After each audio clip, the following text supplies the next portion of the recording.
tanan. So padayon ta sa akong share mi agi na ako ika-share kaninyo sa pito kabahin nga unsa ang promise or gisaad sa Dios or sa Ginoo diri kanato.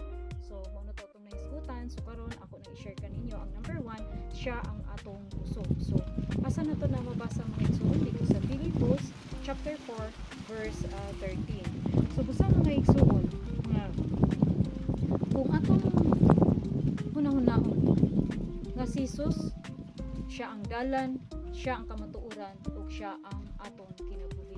Busa siya ang atong Hesus nga mao ang atong naghatag atong kusog, sumabuhat nato ang tanan pinaagi kang Hesukristo kay siya man ang atong kusog.